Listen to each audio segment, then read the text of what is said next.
Welcome to the training guide on how to find, fill out, and submit an unfair labor practice charge form. To locate a copy of the fillable form, use the web address serb.ohio.gov to access our website. From the home page, scroll down to the Common Forms header, which is about halfway down the page. Click on the Unfair Labor Practice Charge Form resource card. Then, click the Download button on the right side of the page. Before you enter any information, save a copy to your desktop by clicking on the download arrow at the top right corner of the web page. Then minimize your browser and open the downloaded file. Adobe Reader or Adobe Acrobat is the recommended program to view the PDF file, as both programs will allow you to save your typed information. Before filling out the form, please download the Unfair Labor Practice Guidebook. It can be accessed from the Unfair Labor Practice Charge Form page under External Resources. This guidebook is provided as an informational aid to help you understand basic concepts and procedures. An unfair labor practice charge must be submitted within 90 days. Here's how to calculate the 90-day time frame for filing. The clock begins to run on the first day following the day of the actual act, event, or occurrence that you are claiming is an unfair labor practice.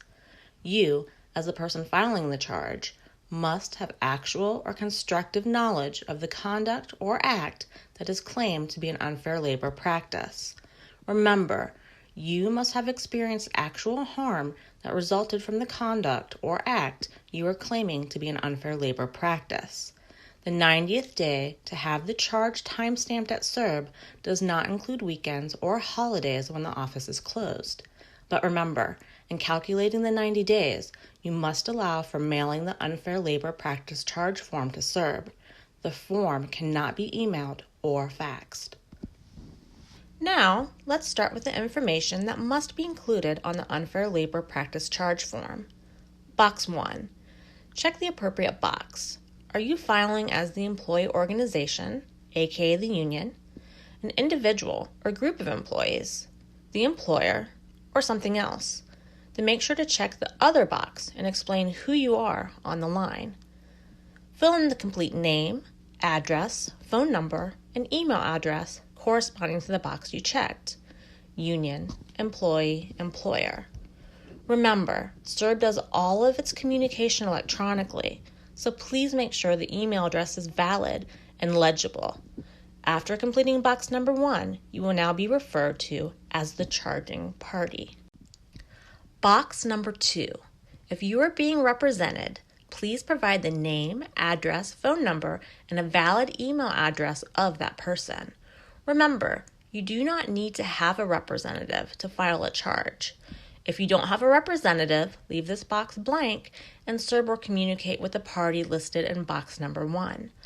Otherwise, all communications from SERB will be directed to the person listed here. Box number 3. Check the appropriate box. Are you filing against the employee organization or the employer? Fill in the complete name, address, phone number, and a valid email address corresponding to the box that you checked. This entity will now be referred to as the charged party. Box number 4. If you are not filing against the union, you must fill out box 4. If the employer is already listed in the form in another box, you do not have to list it again here. Box number 5 is where you will select which part of the Ohio Revised Code that you feel were violated by the charged party. If you're filing against the employer, you will want to read the A as in Apple charges. If you're filing against the employee organization, the union, you will want to read the B as in boy charges, all of which can be found on page 10 and 11 in the ULP guidebook that you downloaded previously or via the link on the instructions page. When filing against either the employer or the employee organization, the union, check all of the boxes under A or B that you think you can support with information and/or documentation. Box number 6. This is your chance to tell SERB the story of why you are filing the charge.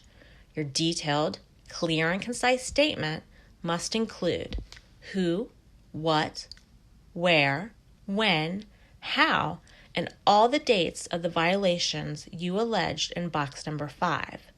If you need more space than what the form provides, just attach a separate sheet of paper to the charge form and write "See attached" in box number 6. You do not need to attach any additional documentation to the charge form at this time.